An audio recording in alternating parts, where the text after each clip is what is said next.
I have a very short presentation, not as much about data for Tirana, more about a framework of how to approach the age that we lived in, the new paradigm in terms of both planning cities, living in cities, and living with technology in our day-to-day. My name is Joni Baboci. I'm an architect and planner by training.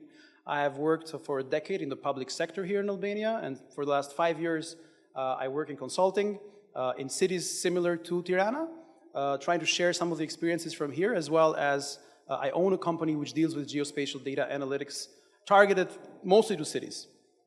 So I start the presentation with these 4 geospatial pictures of Tirana. This is from 1989. This is from 1999, 2009, and then this is from 2019. Haven't updated it, hasn't changed that much since 2019. But I think it's a set of pictures which shows you the growth that the city went through in a short decade. I think it also illustrates how difficult it is to plan such a city.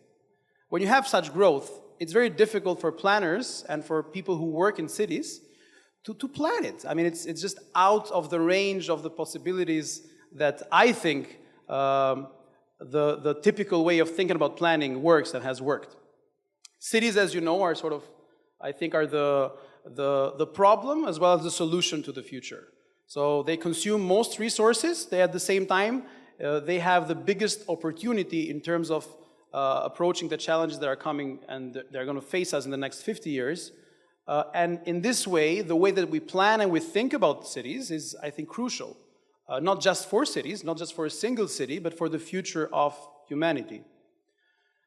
And as I mentioned, we currently live in a very volatile, very uncertain, very complex and very ambiguous world. And that means that our parents thought differently about their future than we think about our future. The kind of challenges that we have been dealing with in just the past decade are very different, I think, and I think are also changing the way that we think about the world in a lot of ways. When I was much younger, I don't know, the future seemed much clearer, much simpler, much more predictable. And I think today it's different. Maybe it's not as different as one might think, but for sure in terms of how we plan cities, the scale of growth that we've been growing through, the scale of growth the planet will be going through. More than 2 or 3 billion people will move into cities. They will build more than 50 or 60% of the current building stock. So how we build in the future, how we plan in the future is crucial. So from this presentation, I want to have some food for the conversation that we're going to have in the panel. And my thesis is that politics, the economy, capital, and cities are very complex systems. And I want to make the distinction between complicated and complex. And basically that's going to be what I'm going to be talking about. I have 3 images here which sort of are examples of what some call scientific reductionism. So for the past 100 years or so, we have been trying through technology, through arithmetics, through science, to simplify things, to make them more understandable and more legible. This is the Canard digérateur from Jacques de Vaucanson from 1739, where he tries to have a duck, and he tries to portray it as a machine. So what does a duck do? Like it eats, it poops, and then everything in between. It's simplified, it can be simplified, distilled into a machine. And then we have Le Corbusier with his machine to live in, where, of course, the house, the concept of living, is distilled to very simple, very rational sort of house in Ville-Savoie. And then we have Lucio Costa in the Brasilia master plan, I think one of the most well-known planned cities, where, again, the city is planned in a very formal way. It has a shape from the top, a shape which often is not seen from what Gustavo mentioned, from the ground floor, but it's there. The planner did his job well. I mean, it looks like an airplane, some would say, or a bird. And I think that has been the way that we have been looking at the world in the past century. I mean, this is a picture from Los Alamos laboratories. This is another picture from Chernobyl, the control room.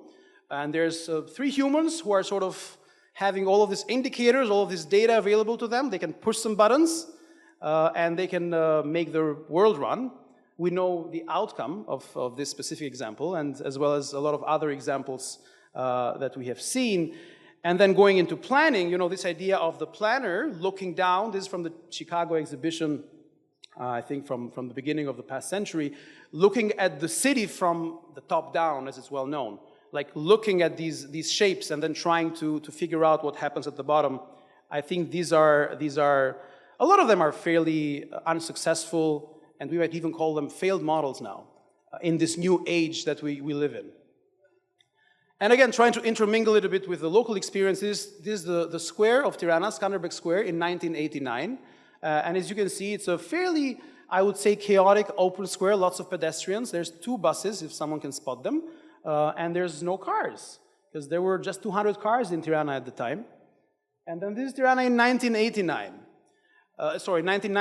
And you can see this informal aspect that had pervaded the city and the country, also growing into the square. There's these planters, it looks a bit like a roundabout, there's cars, people are still walking around, there's like some coexistence with the automobile. And then we have this picture from 2009 where it has been formalized into a roundabout, and you can basically see people moving in very straight lines across some segments.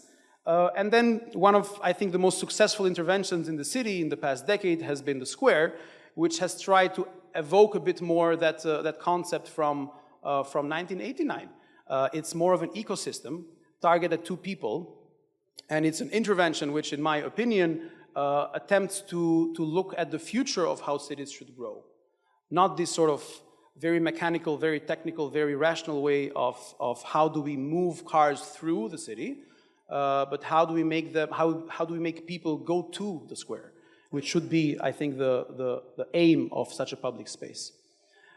These are 2 pictures. Another example, an illegible, as it's called, natural forest and a legible scientific forest. Beginning of the last century, the Germans, of course, very rational as they are, I see some friends here from the country, they try to rationalize forestry. So, you know, forestry is a difficult sport. You don't know how fast the tree will, you can estimate, but you don't know how many trees there are in a certain spot.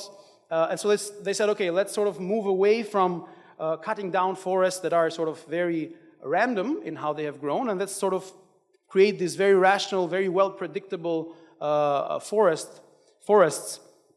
And what happened is that the grass and the soil that was eliminated by clearing basically the underbush destroyed the population of insects and the forest food pyramid, which were really essential to having robust, strong trees.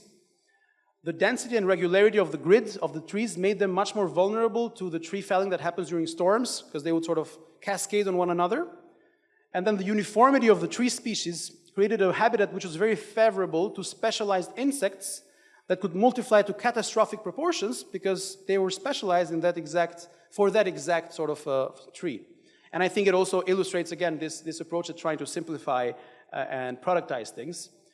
I want to end with trying to illustrate it a bit. So this is called the Cinefin framework from Kurtz and Snowden from 2003, not that Snowden, and basically has 4 quadrants. It tries to explain different problems. Simple problems, the relationship between the cause and effect is very obvious, and how you approach them, you predict and you try to control them, because you know what happens. You are in full control of the system. When you drive a car, if you press on the gas, it will sort of go faster. That's a fairly simple problem. Chaotic problems, they're the opposite. There's nothing that you can predict. There's nothing you can do to actually control them. So there's no analysis method at all. You just have to stay there and wait for it to happen. Complicated systems, think of the human body. So basically, the relation between causes and effects requires analysis, investigation, and/or expert knowledge. But still, it's complicated. It's not as simple as the simple problems. And the complex problems, which I want to focus on also during the panel, is that it's very difficult to approach them with a quantitative method. Typically, it's qualitative approaches that work better. No matter how much data you might have on a city, you don't know if it's the right data, you don't know if it's the right moment, and you don't know if you're the right person to actually look at these information and sort of do interventions. So it's typically much more successful in smaller scale qualitative approaches, which at the same time can scale if you try to sort of involve more people into the process. And the simplest way that I have found to describe this is the difference between a heart attack and heart disease. If you have a heart attack, it's a complicated problem. You might die or you might live. It depends on the doctor who's going to perform the surgery. But the outcome is certain. At the end of the operation, you will know if you're alive or dead.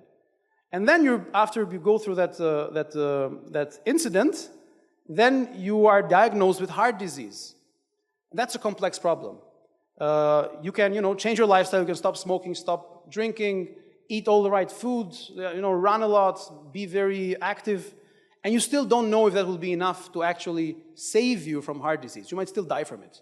It's a very different kind of approach than the surgeon going and operating on a heart. It's more akin to a murmuration of starlings. Each of these birds only looks at 3 birds next to them, and then by this very simple rule, they are able to form these shapes which are way more than what one of them could achieve. The sum is larger than all the individual parts put together. And it's also a matter of adaptation. That should be the approach we have to cities. So how can we sort of look at these smaller scale projects, distributed projects across the city, and try to make them fit the place where they are? We have a word for this in architecture, not used that much anymore, genius loci. So try to approach projects that way. And then the best example I have from the region is the Balkan balcony, where the city, the way that the grandmother approaches the city is very different from a more typical modern Western city. There's the satellite dish, there's the klima, there's the grandmother who has eyes on the street and sort of creates a very different kind of city than the one that we are used to. The last thing I want to talk about is the pyramid. Again, these 4 pictures showing 4 different times in Tirana. And here we have, we're missing a picture here, unfortunately. We have like the first picture is the original picture. This white pyramid with like the white marble from Italy served as the you can visit it, it's like few steps down, served as the mausoleum, well, not the mausoleum, but as a museum for the dictator. And then we had these chaotic periods where we had this very, very sort of interesting ruin in the center of the city for almost 2 decades. No one knew what would happen to it. And then currently we have, I think, a much more interesting, interactive building. A building which I think addresses in a more complex way both the history of the existing pyramid as well as the needs that the city currently has. And again, it's not like a plan, it's a project. And looking at my friends, a lot of my friends here who are architects, I can say as a ex-planner that the future of cities is definitely a massive projects. It's not a plan for the city. That's what I would end the conversation with. Thank you so much for your attention, and hopefully we can keep the discussion going during the panel.